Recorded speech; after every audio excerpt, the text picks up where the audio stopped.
Good morning, good afternoon. This is Abdul Aleem coming at A.I.I Weekly Internet Roundup, joined by my fantastic co-host, Mr. Ryan Via. How you doing, Ryan? Buddy, how's it going, Abdul? How you doing tonight? I'm doing pretty good, buddy, and hopefully I'm going to be doing a little bit better in just a little bit as we go through some of these fantastic feel-good stories that we've got rounded up from all over the internet. Are you ready to go, Ryan? Absolutely. I'm really stoked about the idea we've come up with here. The premise. I think this is going to be really fun, and everybody watching is going to have a good time enjoying what we've come up with and what we have going forward. So, should we get right into it? Let's get straight into it, Mr. Via. So the very first story I've got for you today is a real feel-good story about what we as human beings can achieve. Did you hear that Mike Tyson, at the age of 54, fought Roy Jones Jr., who's 51 years old, and oh boy, what a fight it was. Yeah, absolutely remarkable. Actually, I watched that one with some friends live on the pay-per-view. Um, the fact that both those just original warriors, I mean, these are throwback guys. Just in the 80s, you didn't want to run into these guys in the wrong area. You know what I mean? These guys to get back in the ring at that age, it's just simply it's remarkable. It was absolutely such a fun night to watch them battle it out. But what do we got here? It really was a fantastic fight, and I wouldn't want to run into Mike Tyson even today in a dark alley. To quote Roy Jones Jr. from the after fight interview, Roy Jones said that it didn't matter where Mike Tyson hit you. When he hit you, everything hurt. And we've Yeah. got some footage of these two guys going at it at the ring. And if you look at Tyson's body, Roy Jones Jr. still looks a little bit his age. He's 51 years old. But Tyson, he's a beast. Now, I will say traditionally, professional boxing matches are not 2-minute rounds, to best of my knowledge. So these were reduced time rounds for this to be a sanctioned fight. The one thing I will say, Tyson was very good at working the body. You could see him here. He's working the body. Here we see him in the corner catching his breath. He doesn't look too much out of breath. But the one thing that was a little frustrating about this fight, and it had happened 15 years ago, I would have said the same thing. Every time Tyson got close, Roy would just grab him. Roy would just grab him. That's the one thing to me personally that I prefer MMA over boxing, because if somebody gets that close and you grab them, well, now we're in a tie clinch and I'm going to knee you and I'm going to throw some elbows at you and stuff like that. But what do I know? I'm not a fighter. These guys are two absolute legends. We see them ending the round out here. Oh, look at those body shots. Karachi, you would feel those in the morning, buddy. You'd feel those next month, my friend. And yeah, you're very right. I agree with that. MMA and boxing, two very different tactical kind of battles. And even though Roy Jones Jr. was able to tie him up in the close range, there he had him clinched up on the ropes again. Tyson did work the body like you pointed out throughout, and he made Jones pay for it for every minute that he had him up in that clinch. But wow, can this old man move? Look at those. You see that Yeah. Mike Tyson head bob and weave over there. Fantastic stuff. You're also right about the 2-minute rounds. It was just a 2-minute round, and again, something they noted in the after fight interview that Tyson pointed out. He said that a lot of those 2-minute rounds felt like 3-minute rounds to him. Yeah, right?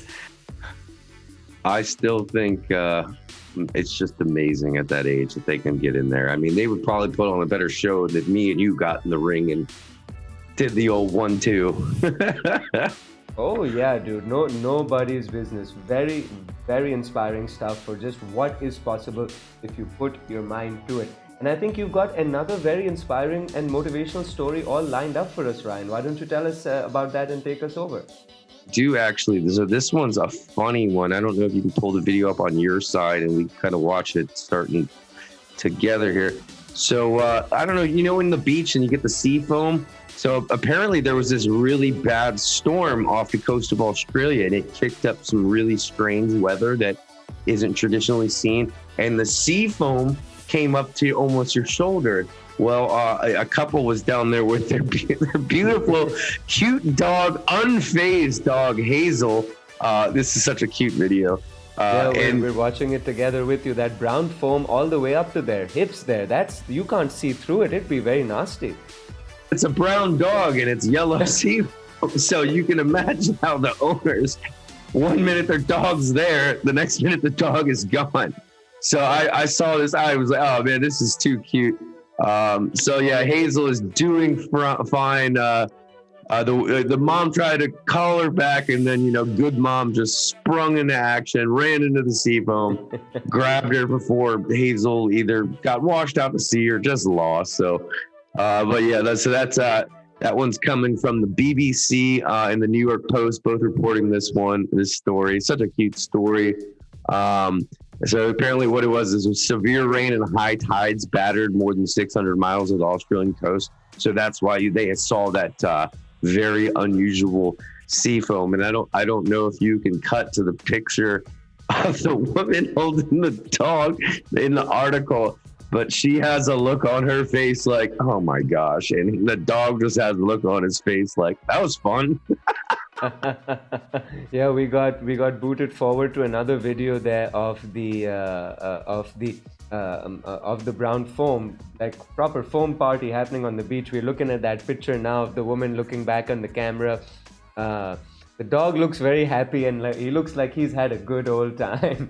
Mama's come to save him out of the surf. And so the dog's name is Hazel. Not sure if her chest.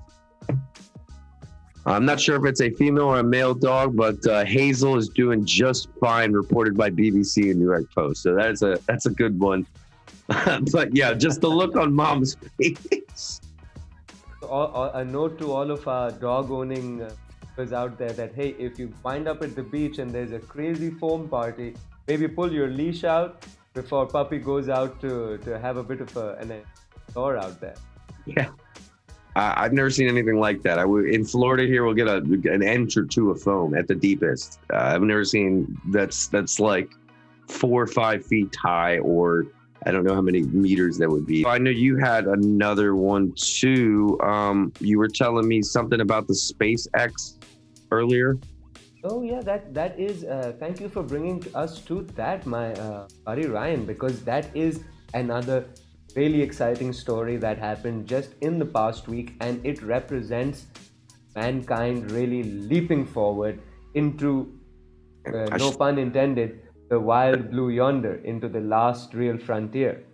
And you live right down the road from the. You live in Florida. That's right. You got a view of the space launch. I missed this story, so fill me in. What's going on with the SN8 that you were talking to me about? All right, so let's take a quick look see over at the video feed that we have from the rocket launch itself. So the SN8 is the ship that's hopefully going to take us to Mars. This is a big boy. All right, this is not a small spaceship. It's a really big spaceship. It is big enough to take 100 people.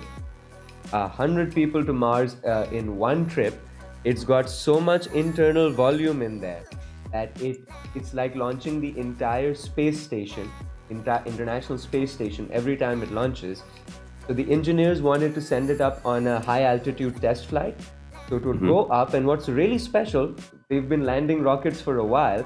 This is the maneuver you're going to see happening right now on your screen. You see the rocket going into a belly down procedure here. It's coming down, and then this happens right at the very end.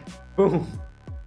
Oh. Right at the landing, see that killer green smoke, and then that's what they call in rocket science, that is called a rapid unscheduled disassembly. That's a good one. So here we see the really special part of the video. This is what the rocket did. It's doing a belly flop maneuver.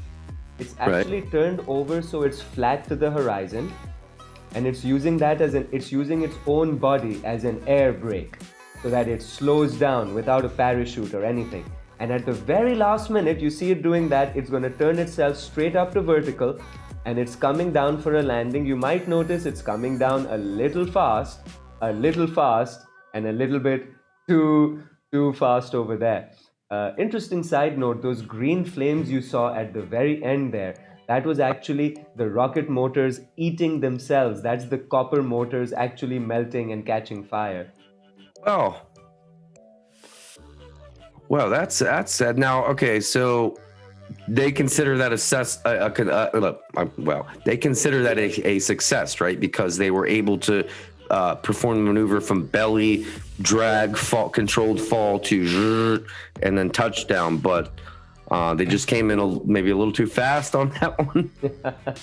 Well, one of the motors failed. There were three Raptor engines that were supposed to slow the craft down. One motor failed first. You see only two of the motors gimbling there. There's supposed to be three.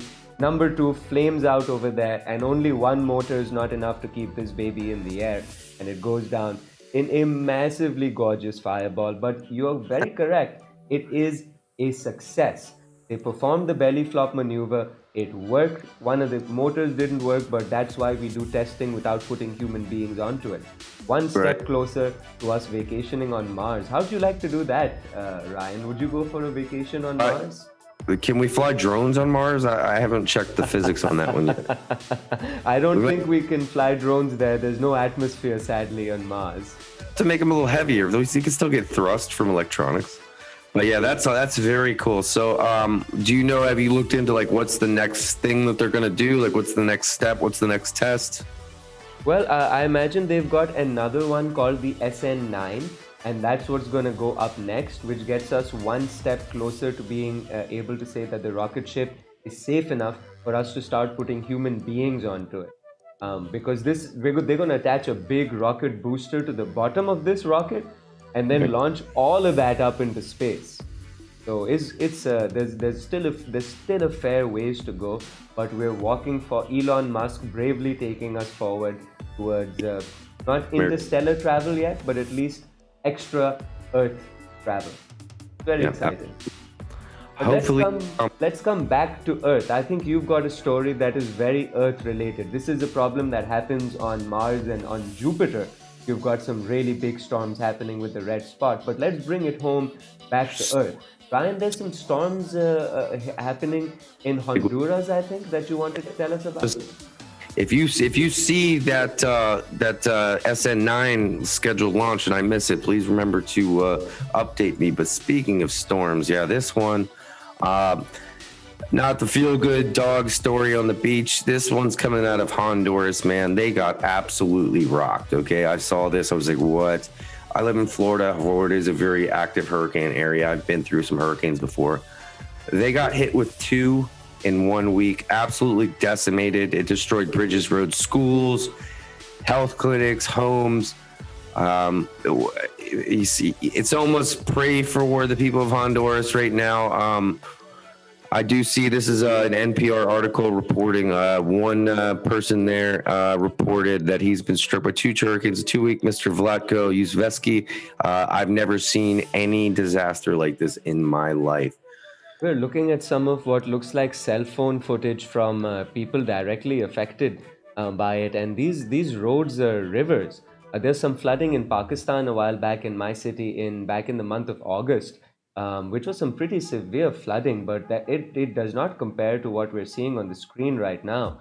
We have cars floating around, scenes of madness, people hip deep, chest deep in water, the ocean there going absolutely crazy, and people just you see this kid floating, literally using is that a fridge he's using as a boat?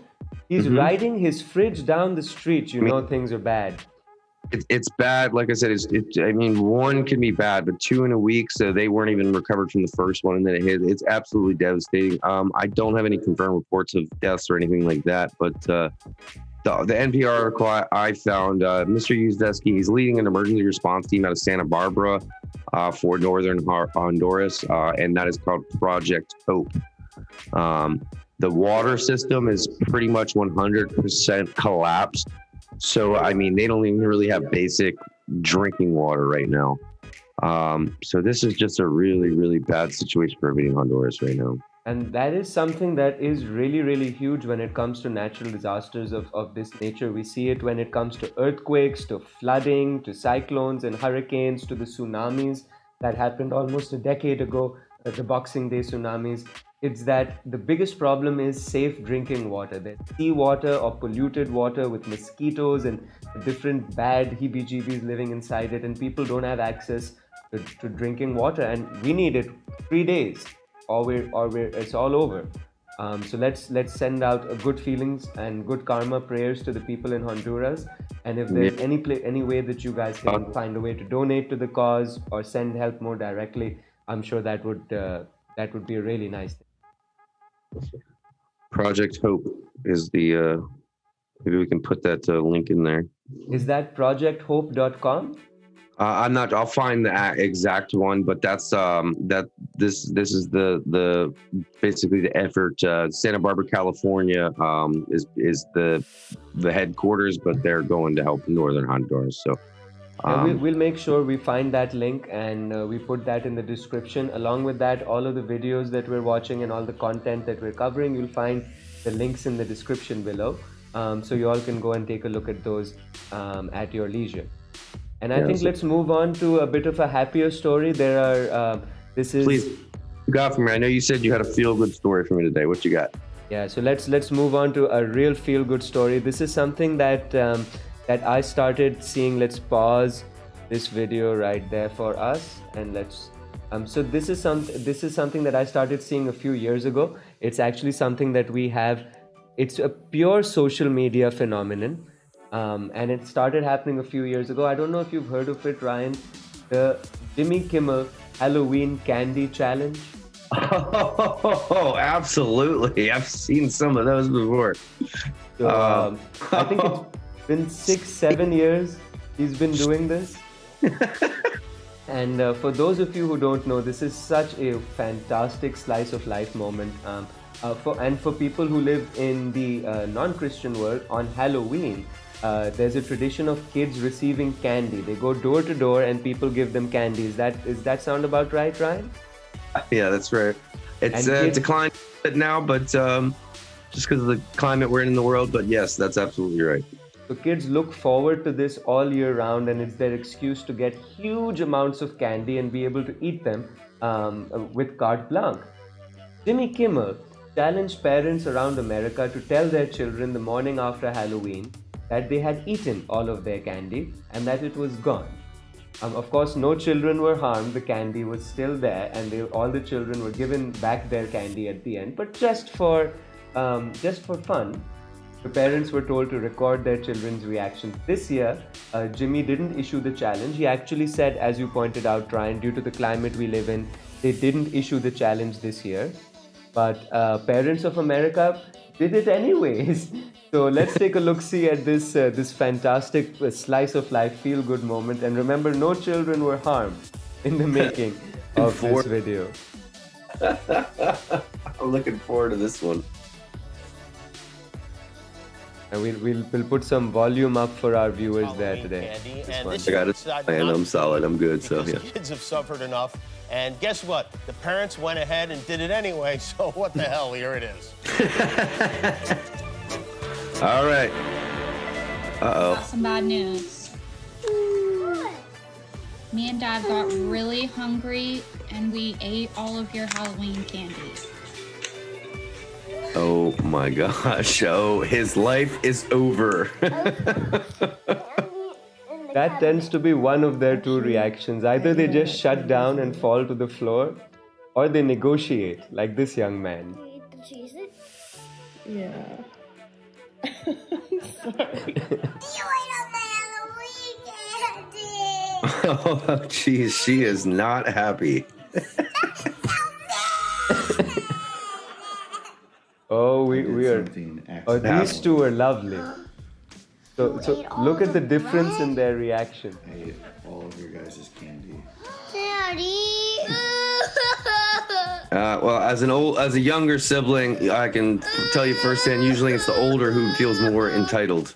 Yeah, the younger one's happy with toast. He's like, yeah, I got toast. I don't mind. Can you calm down? You can have that one. You can have this one. How are they doing? This is what's left. Are y'all mad at Daddy? Yeah.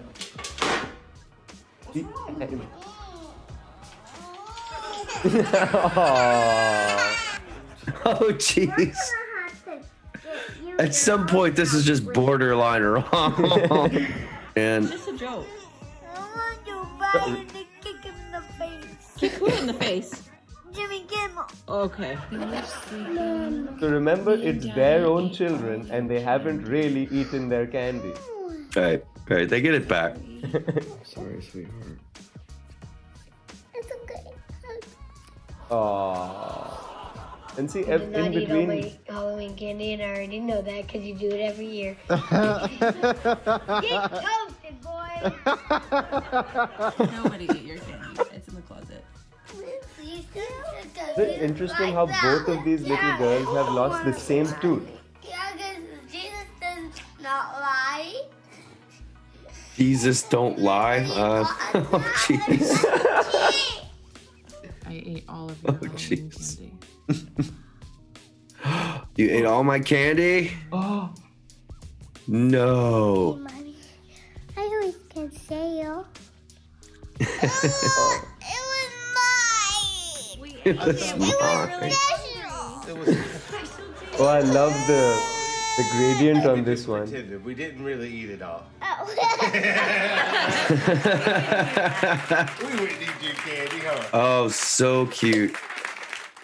Hi, That I'm is Jimmy Kimmel, just and this that's a is the real internet. slice of life I coming made at it you guys, myself. man. Hit So subscribe if you you got to like it. remember to feel good, feel happy, and kids, man. Yeah, kids are a real source of joy. I think it is because they're honest. Children don't have all of those masks that we wear to sort of like cover stuff up, you know, and they will honestly tell you if they're feeling happy, if they're feeling angry, if they're feeling sad, and that's a really special part of the human experience. What do you think, Ryan? Yeah, I agree. Kids are almost like dogs. If a dog doesn't trust somebody, I don't trust them. Dogs are very good judges of character, and I think little kids are as well because they lack a lot of the filters that we have to have as social norms in this modern world we're living in. It's kind of the first thought that came to mind when you brought that point up. And I think the next story that we've got is a little something that children should not try at home. And the people we're going to talk about, they wrote the book. So I know you've heard of them before. Johnny Knoxville and crew, Jackass. I mean, if you've heard of them, MTV's Jackass, movies, shows, spin-offs, the likes. They're actually in production right now on their fourth movie. So it's been 10 years since they made their last movie, Jackass 3D. Now they're coming out with Jackass 4. Now here's the kicker on this one. It's been 2 days of filming and 2 of them are already in the hospital. This one is Emma Blend reporting. Fellow Jackass member Bam Margera posted a viral video to his personal website where he broke the news. Jackass 4 is only 2 days into production, and Steve-O and Johnny Knoxville. Now I said in the hospital. They went to the hospital. They're both out of the hospital and reportedly doing well. Johnny Knoxville and Steve-O were needing hospitalizations due to injuries sustained while doing film stunts. Abdul, would you ever do anything as crazy as some of the stuff those guys do on camera? Because now we kind of have a camera thing. Would you ever, I don't know, swallow a goldfish and puke it back up? What do you think about that? No. I'm going to go right ahead on camera and say that Mr. Knoxville and Mr. Steve-O, I've been looking at these guys for 20 years. I remember when the first Jackass came out on MTV. And they were already so over the line back in those days. Imagine where they are 20 years down. I remember seeing this video of Johnny Knoxville talking about all of the injuries that he sustained in his career. And I think that was like a 20 to 30 minute video, and he only speaks about some of them briefly, just the ones that required like hospitalization. Now he was laughing the whole time he was describing it. Oh yeah. And some of it I admit is sort of for science. Like there's a video out there of Johnny Knoxville where he talks about doing self-defense stuff. So he lets someone tase him with a taser, with a taser gun, and with pepper spray. And then he turns around and he talks about what's the worst. With rubber bullets, and it was with just rubber bullets. Yeah. Oh no, it was not the gun. It was a claymore, but it was rubber bullets. Yeah, and I remember very poignantly what he said at the end of that was that the pepper spray, everything else, it's just a matter of pain and people can always fight through it. But when you get pepper sprayed to the face, you're down and out for 20-25 minutes. And these guys have done this to themselves multiple times. Now, here's the thing, I've watched a lot of the Steve-O podcasts. I've watched some documentary behind the scenes. The one thing they did say is, I mean, they would just be out there filming. They would film anything and everything, and then whatever stuck. So, but just the fact that they're on a new project 2 days in, 2 of them already hospitalized, you know it's going to be a good movie. I can't wait for the release date. Yeah, man. I mean, you got, unfortunately, Ryan Dunn, he passed away. He was one of the original, I think 9. Yeah, 9. So there's 8 cast members, and then some of the extras will make an appearance, but just a great group of guys and a great group of photographers, which actually, by the way, is the perfect opportunity to segue into your next one, because you were telling me about a photographer who got a really cool shot, right? An HD shot above the Geminids meteor shower. That's right, Ryan. And I'm hopefully one of those photographers, because I was also out camping over the peak of the Geminids meteor shower 2020.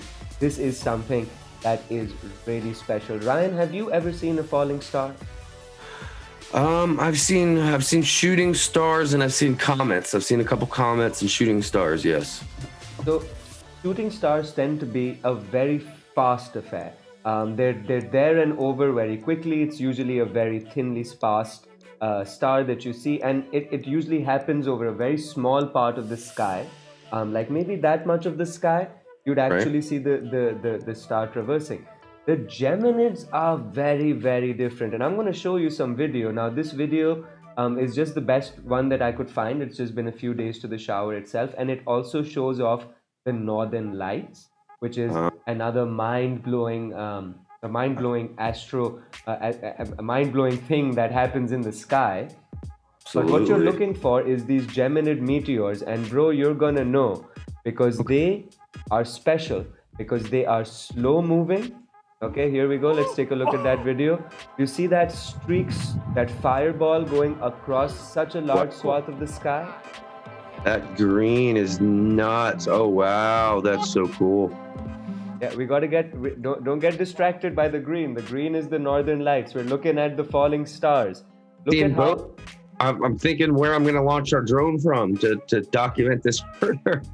I don't think anyone has ever flown a drone through the northern lights. That's an interesting thing. But we can see through the northern lights, you can see those falling stars go through, and look at how long and slow they are. We're watching this in real time. This is not sped up or slowed down.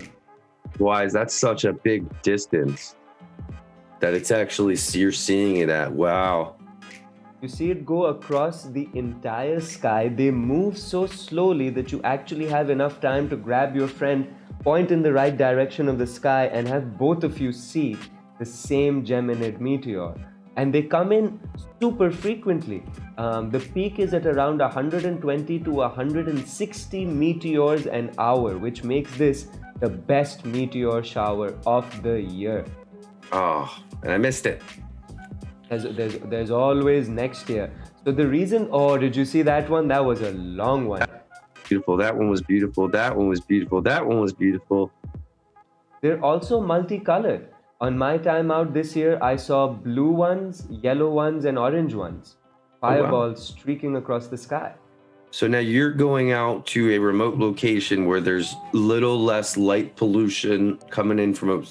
Because if I tried to see this where I live in the middle of the city, and I imagine for you too, and where you live in Karachi, you're not going to see it as well as these guys are documenting here.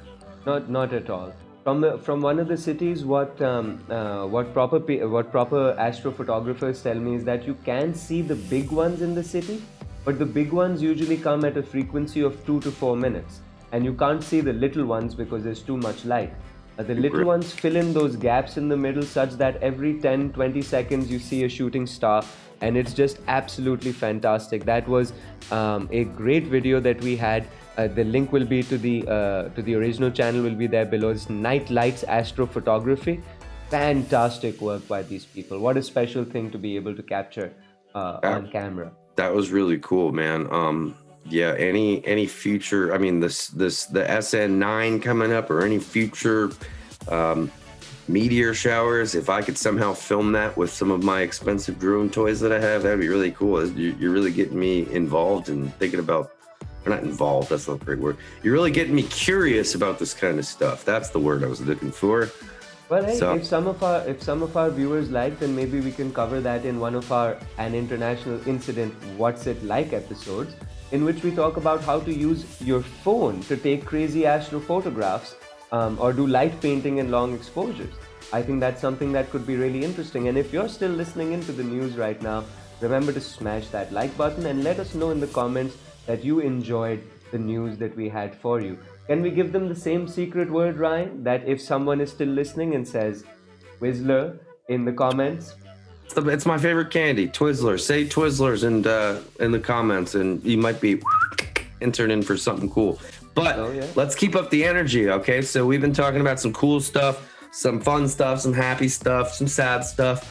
Let's get to a nice little reward here. So it looks like reportedly on Instagram, one of my favorite actresses, Halle Berry, is following suit of a little less known actress, Alexandra Daddario, who some of you might know from her role in Always Sunny in Philadelphia as Ruby Taft. And they are both posting pictures on Instagram with no pants. Now, these aren't explicit. These are PG-13. I'd say this is a PG scream at best, so we might want to be careful about what we're just a few short weeks ago, basically, Alexandra Daddario spoke out, and she was just basically mocking that the no pants off for 2020, and Halle Berry has followed suit. So both of them are posting delectably artful pictures on Instagram with no pants that are a non-pornographic nature. So go check that out. I don't know what you think about that, but that one excited me when I saw it. Well, I am all about that no pants life. I mean, if you don't have to put pants on, then you should not. And unfortunately, you and I, Ryan, we can't push that philosophy to the world because ain't nobody want to see you and I without our pants on. I might be able to stand up right now, Abdul. And of course, it's lovely to see that they're able to own themselves. And I'd be interested to see what the reaction of the internet would be. That would the internet react and turn around and actually tackle the wholesome nature of their content, which is to say, hey, be comfortable. Let's put off some of these formal trappings that we put on top of ourselves due to society and just live life as ourselves. Or would people look at their content and just leer at them? So it'd be interesting to see how the internet reacted. Definitely agree with you 110%. I brought this story up almost as a half joke, but the fact that these are two very powerful women of Hollywood living in America in 2020, and they are empowered. I mean, this is some stuff we couldn't even imagine, not even too long ago. But both of them are posting pictures of their Instagram, uncensored, comfortable. And Holly posted a nice quote. She said, "Night shoot day off, all dressed up, put on hat, color coordinated. The outfit still haven't worn shoes in weeks, unless they're required for work." So she's comfortable. She's living her best life right now. I don't know why I own pants anymore or jewelry. I actually saw a pair of pants in my luggage and wasn't sure what they were. Decided to put them on, and honestly, why did I even wear these things in the first place? I think Ryan, after having covered this story, we owe it to the fantastic Madame Halle Berry that we also post an international incident #NoPantsLife picture to our Instagram. What do you say to that, buddy? Yes. We need that. So watch out on the A.I.I Instagram, and you may see that #NoPantsLife picture coming up sometime soon. There might not be a dance off; it'll just be a pants off pose. I'm game. I'm gonna write that down. Not a dance off. It's a pants off. #not porno. There's a couple other stories you wanted to cover. You were kind of mentioned to me earlier. So let's move on to the next item. And this is another feel good story. How would you like to win $1 million? I would like that very much. Yes, thank you. Please, how does that work? Please. Where do I? So one of the things, one of the ways that people can go out and win $1 million today is the GoPro Hero $9 million challenge. That's right. So they've got $1 million challenge that's coming up for GoPro Hero 9, and they've just put out their first, so to speak, their first cut of it to show the people who are in line to win the $1 million prize. And I think what's very heartening, I've been watching the GoPro Hero $1 million challenges over the year. I think they have one with every camera release. There's a lot of FPV this year, Ryan. There is a lot of FPV. I want to verify, just because I'm also a fellow drone pilot, so I'm a little bit familiar with this. It's not $1 million to one person. It's a shared $1 million prize. Oh, really? Is that true? Yeah. Among however many people they decide have won. So one of a fellow drone, I've never met him in real life, but I know of a drone pilot, Westside FPV. He had a really good shot, and it won him about $22,000 American. Once everybody wins, they take $1 million to divide it by that number, and then that's what you get. So you don't necessarily win $1 million, but it is the $1 million challenge, because they're giving out $1 million, and they might decide only 6 people won. They might decide 20 people won. You know, so it's kind of random. But yes, sir, that's very familiar to me. What were you going to add to that? Well, we've got some really interesting awards for that this year, and I think what I've been used to seeing in the previous years is that there's one or a maximum of 2 shots that were shot with an FPV drone. I count at least a half dozen this time around. Let's take a look at the video and see what we can see, because this is really amazing. Are you ready for this, Ryan?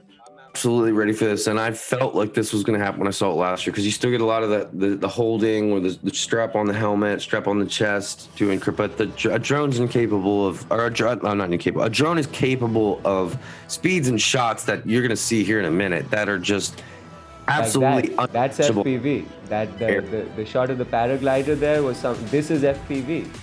That's FPV. A smart drone can't go that fast. No, sir. I'm amazed. Like, look, imagine how they had to, and that's FPV. Imagine timing that. Did you see the plane? Balloon. He was standing on the top of a hot air balloon, getting orbited by a drone. While an airplane flies past you on the other side. Oh, this is amazing. So guys, if you have drones, if you have pilot skills, you might want to go check this out. GoPro.com. And they're running a contest. Get your share. Kitty! If you have a super kitty, did you guys see the kitty? We're going to see the kitty again. I'm sorry. I have a cat. If you have a cat and you want $1 million, look at that. That made the cut.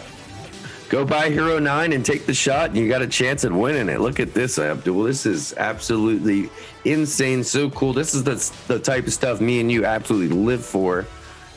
I wouldn't do that. This is living life, man. To go out there, and it's amazing that these people were able to do all of this even in 2020. Even COVID can't keep us down, man. The human race, we're gonna get through this. We're gonna have a brighter tomorrow. It's an international incident, baby. An international incident, and this is just. It's amazing to me what people can do. I mean. The world best photographer. Look at that shot. Wow, just beautiful. And this is with a tiny $400. That's an FPV shot. Here we tall buildings. That's what we do, baby. I try not to get excited. This is an international incident, but just looking at it, what a cool story, man. Thank you for showing me this one. I knew it was up, but I didn't know their trailer was out. This is just amazing. I think this just came out a day or so ago to our time. I don't know when our viewers are going to be seeing this cut, but this is fairly recent. That is awesome, man. That is amazing. That is the GoPro Awards, and that's a teeny tiny little $400 camera that's getting those crazy shots. And I think that really shows that, hey, it's not your gear, it's you. It's not the equipment that you have, it's not the toys that you have, it's you. So go out there and do something great, you guys. Don't worry about the gear. We'll do that in the edit next year. This might be a great time to GoPro. Be a hero. Be a hero, GoPro. # shut up and send us your money. for you. We might actually be able to wrap up on this one, which would be cool. This one I didn't really want to tell you. I just told you I had a story about fighting, right? So this one is crazy. Okay, so we watched boxing earlier. We started on fighting, might as well end on fighting, right? Oh, so yeah. when you okay, boom. So I don't know if you can bring it up on screen. I sent you the link here. We got it here, buddy. I'm seeing video of this big guy walking out to the ring. But he big. Gender MMA fight. Okay, I know you're in kilometers, but maybe we can put the 529 pounds.